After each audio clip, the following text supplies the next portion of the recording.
Hello students, welcome to Module 3, Unit 3 for York College in exploring our introduction to research methods.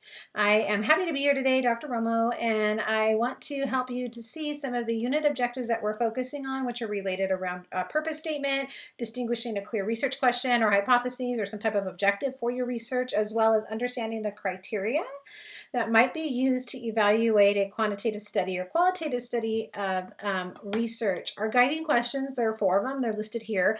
They're really focused around what steps are involved in reporting qualitative data, what issues can arise from qualitative data collection, looking at the types of data we'll collect, and distinguishing some characteristics among the 4 or 5 common types of qualitative research design.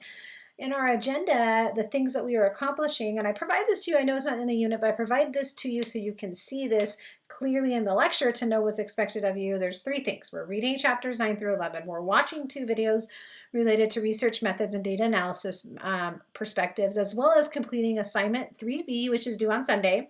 We have discussion 3A, which the initial post is due Thursday and your replies are due on Sunday. And then we also have our practice quiz 3C, which is due on Sunday as well.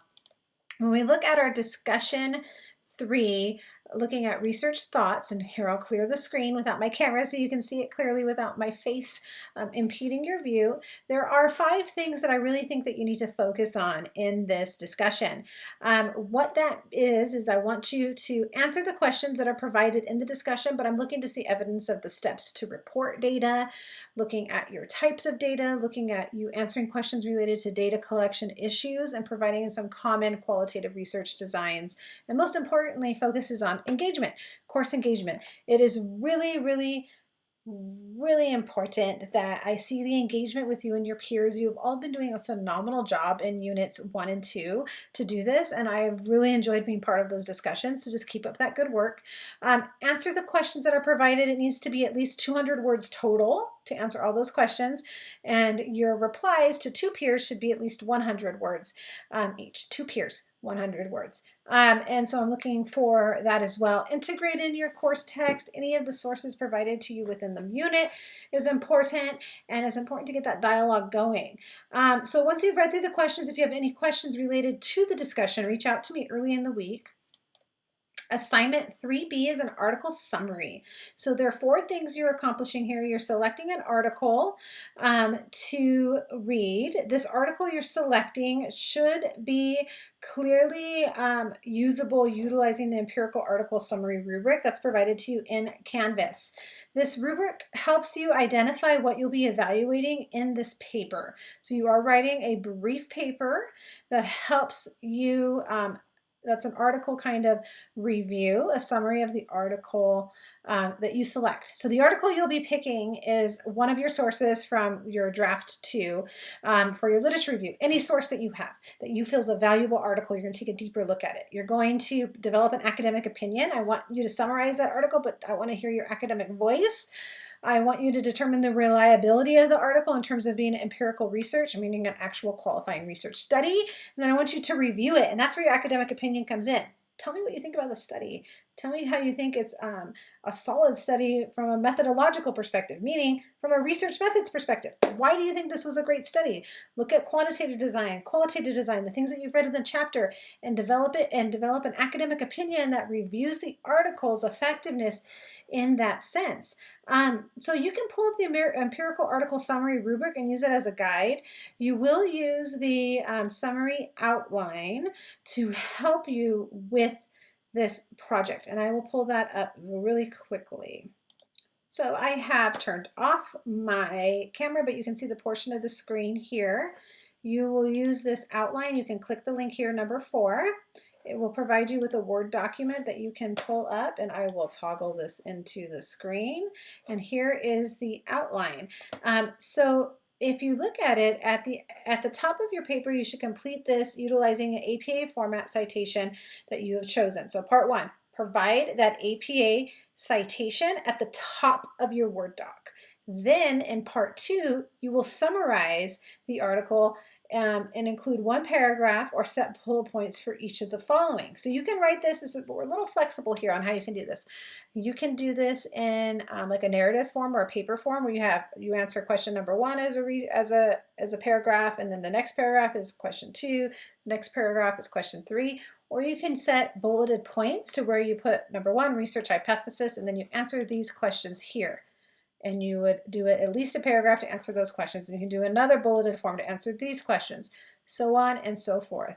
That's part 2. You can see part 2 clearly here in the screen. Then when you complete that, you'll move into part 3. This is your critique of your, I'm going to turn my camera off again, of your paper. So there's 2 points here. This is where you'll talk about the strengths and weaknesses and things of that nature. So it's important to think, not to give you motion sickness, part 1 right here, that'll be your first level 2 header according to APA. Part 2, your second one. You can list it as a bulleted list or paragraph form, whatever you prefer. Your next level 2 header will be part 3, where you provide your critique. That's your academic opinion, and there are 2 things to accomplish there with that. So keep that in mind. I wanted to pull that up for you so you can clearly see it. You can see here in the assignment that you can pull up the rubric if you want as well to help guide you, but you will click this and use this as a guide. So with that, keep that in mind. So how long is this going to be? It really just kind of depends. You can see through the questions and the requirements of part 1, 2, and 3 in this article summary that it'll probably be between 2 to 4 pages. On the safe side, it could be longer, but I would say definitely 2 to 4 pages is fine. Do not think you need to write more than that. It's more of your guidance and ideas related to that topic. So when we look at our practice quiz 3C, you'll see I'm looking for you to review research, have some internalization, and demonstrate understanding in that quiz. It's related to quantitative research, so that's information we have already read. And in the prior modules and in units, and it is looking at you to expand that a little further. Remember, you can take this as many times as you want. It's open book. There's not necessarily a wrong way to do this, and do this in a way that's effective for you to be successful. I want to talk about the 5 types of qualitative research. So our module objectives, unit objectives, guiding questions tell us we're going to identify 4, but there are 5. So by the end of this week, you should be able to at least know 4 of the 5. That's the goal. So these are the 5 types of qualitative research. They are listed in your module, in your unit introduction with your guiding questions and the reading requirements and all of that for you there. Click it. There's some great resources related to that. These 5 guides, so the major difference between quantitative and qualitative research is in itself the data that we collect. Quantitative research is quantitative in nature. We are looking at how to quantify numerically statistical data to be able to come to some realization in our research project by answering a research question or proving a hypothesis to be correct or incorrect. Qualitative research is almost the polar opposite in the sense we are answering research questions. We don't use hypotheses in qualitative research. However, there are 5 different ways that we can do it. There's 5 different ways to explore this. So qualitative research sometimes is referred to as soft research, but it's not in the sense. Qualitative research is exploring the why. Quantitative research explains something. Qualitative research explains something, but it explores the why. So if you are doing a survey design where you're looking at Likert scales on a scale of 1 to 5, how do you feel about this or feel about that or whatever it may be, you're going to look at the statistical probability or the statistical significance of that Likert scale survey in a quantitative project. Qualitative research is looking at the why. So somebody said, I give a 4, with 5 being the highest, on my opinion of a restaurant. Well, qualitative researchers would say, why? Why would you give a 4? What has led you to that decision? Quantitative researchers would say, okay, great. So they think this restaurant's great. We're going to put it over here and then analyze the data that way. So it's really the fundamental difference in how we approach looking at research initiatives. Ethnography is the first type of research. That's where you immerse yourself in the culture and become a part of the research in this type of research initiative. We see a lot of autoethnography, meaning I know a lot of your education majors here, if you wanted to explore looking at teaching at public schools, or I know Omaha Public Schools and you wanted to look at something related to that, you might be eligible to do an ethnography or an autoethnography study because you are a part of the culture. You need to immerse yourself in the culture. You're looking at the cultural findings related to you, yourself, and how you relate to that, telling the story of the people that have come before you in that particular culture group, whatever it may be. Narrative or narratology relates to telling the stories. So we're looking at and we're analyzing narratives to answer research questions. You gather those narratives through interviews. Phenomenology or phenomenological research looks at exploring phenomenons in lived experiences and human behaviors and interactions in any type of subject area. So we are looking at the lived experience of somebody in a culture and having them tell that. So narrative and phenomenology, they have some similarities. Narratives is all about looking at the narrative exploration of something, a story in itself. Phenomenology is a lived experience. Grounded theory is our closest thing to quantitative. Bridging quantitative and qualitative, it's where we are pulling in a theoretical contribution early on in the study, which is not always the case in qualitative. Usually that emerges in your data after you've completed your interviews. Grounded theory has a theory that you are testing and you're conducting interviews to figure this out. So quantitative research is rooted in theory. Theory is at the beginning. You want to prove this theory and answer these questions through this type of statistical data that you're going to analyze. Grounded theory is doing something very similar to that, but with qualitative data gathering, which is an interview. And you are identifying that in the beginning. And in fact, grounded theory was the bridge that when qualitative came to have some real relevance in the scholarly world, which was maybe about 30 years, maybe 40 years ago now, we saw a lot of grounded theory studies because that is what would be accepted in the academy to be publishable. And then we've moved into more of these more explorative areas. Case study research is when you're looking at secondary research and analyzing it from some sort of perspective. So like a media analysis, or if you were looking at testing results in some type of public school system and standardized testing, you're looking at existing data and analyzing that. That would be a case study in and of itself. So I wanted to provide you with that from my perspective to see what it is, and so you can understand and how it relates to you. There are some great resources in the module this week that will help you with that. When we look at data collection and analysis, since that's a major theme this week, I want you to look at the 4 things that we use in qualitative research. You'll see that it is similar to quantitative research in the sense with the coding and validity and things of that nature. But the cornerstone of data collection in qualitative research is focused around the idea of conducting an interview.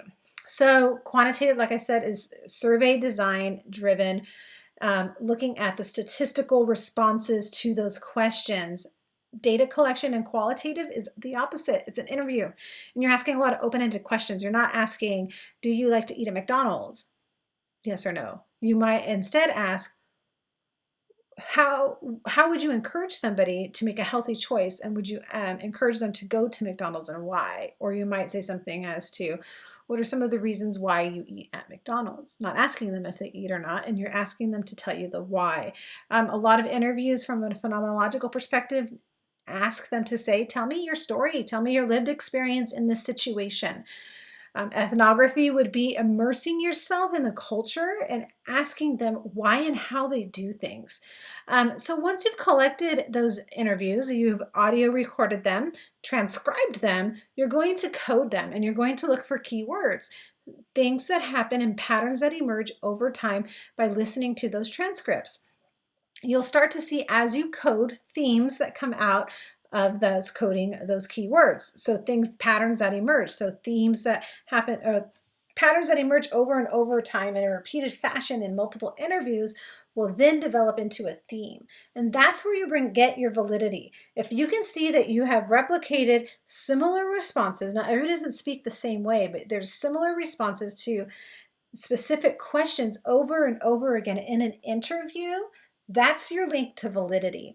And so that's where the value of of qualitative research comes into play compared to doing a statistical analysis. Statistical analyses are valid in the sense that they're mathematical formulas we are using to validate what we are saying. We are making these assumptions in qualitative research, which oftentimes can not be tainted, but can be negatively construed in the academy and academia because they feel like there's too much interpretation on the researcher's part, which isn't the case. If you find a theme, that's because you've seen this pattern emerge over time in your coding.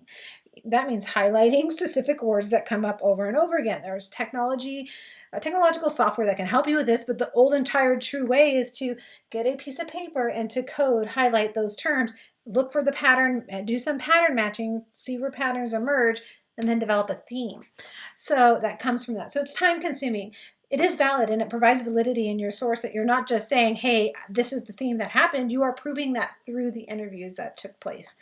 So I just wanted to provide you with that little perspective so you can kind of hear it rather than just reading about it and watching it on a video from somebody else. You can hear it from me. Remember, we have 3 things we're doing this week. We have our discussion 3A, which is due on Thursday with replies on Sunday. We have our assignment 3B due on Sunday, as well as practice quiz 3C. If you have any questions, reach out. I'm more than willing to meet with you in any way that you feel fit. I have enjoyed going through all of your assignments and interacting with you. And if you need anything at all, just let me know. God bless.